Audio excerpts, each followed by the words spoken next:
بیاں اور نہ کچھ رنگ سخن ہو، لیکن میری اتنی ہی دعا ہے میرے مودا،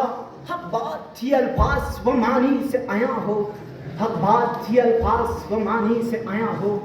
جناب صدر علی وقار خودی وحدت وجدان باشعور کا روشن نقطہ ہے، خودی انسان کا مرکز حیات اور اس کی شخصیت ہے، معلوم سے نامعلوم تک پہنچ کر حقیقت کو پا لینے کا نام خودی ہے، خودی ذوق نمو ہے، خودی قوت ارتقاء ہے، خودی قوت ادراک و فکر ہے، خودی شعور تخلیق ہے، خودی انسانی قوت کا وہ جوہر ہے جس نے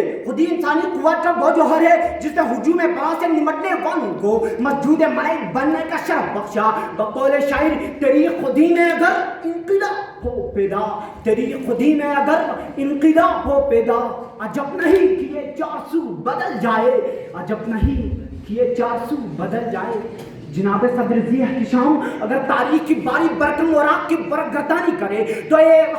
اگر تاریخ کی باری برکم اوراق کی برگردانی کرے تو ہجوم بالا سے نمٹنے والوں کی ڈھیر ساری مثالیں ملے گی۔ کہیں حضرت یوسف کو کنویں میں دھکیلا گیا، کہیں حضرت زکریا کو آرا کشی کا سامنا کرنا پڑا، تو کہیں حضرت عیسیٰ کو سولی پر لٹکایا گیا، کہیں بلال بن رباح کو تقدیر ریت پر گھسیٹا گیا۔ جناب صدر پھر بھی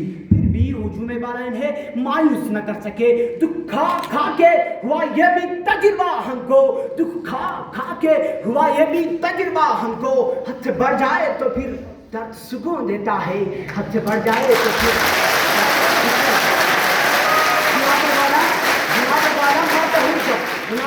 مرتے ہوئے جب ہجوم بلا کے آگے کہر ربی عز و جل بن کر کفر کے غرور کو توڑتا ہے تو بتوں کا پوجا اور اس کی راہ نہیں روک سکتی۔ یہ کبھی بچکن بن کر ہجوم بلا کے آگے سومناتھ فتح کرتا ہے تو کبھی سیاچن پر پرچم اسلام بلند کرتا ہے، کبھی کارگل میں ہندو بننے کے گردن پر قلم رکھتا ہے،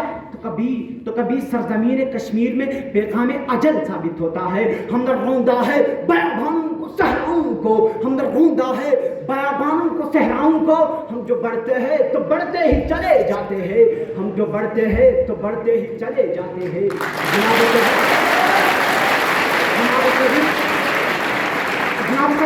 جناب صدر اگر تاریخ انسانیت پر نظر ڈالی جائے تو حقیقت کھل کر سامنے آ جاتی ہے کہ تاریخ نے انہی ہستیوں کو دوام بخشا جو مایوس ہونے کے بجائے خود کو ہجوم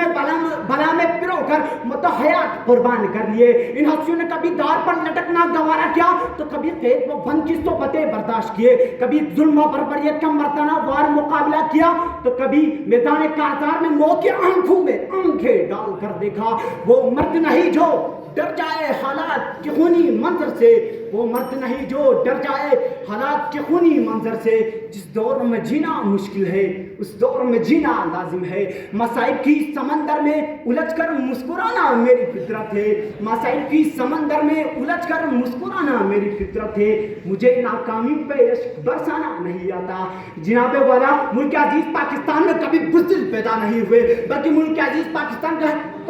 کا کوچے اور گلی گلی میں ہجوم بلا کے آنکھوں میں آنکھیں ڈال کر دیکھنے والے ملتے ہیں۔ اسی باعث کسی شاعر نے کیا خوب کہا ہے، شہیدوں کی سرزمین جسے پاکستان کہتے ہیں، شہیدوں کی سرزمین جسے پاکستان کہتے ہیں، یہ بنجر ہو کے بھی بزدل کبھی پیدا نہیں کرتے، یہ بنجر ہو کے بھی بزدل کبھی پیدا نہیں کرتے۔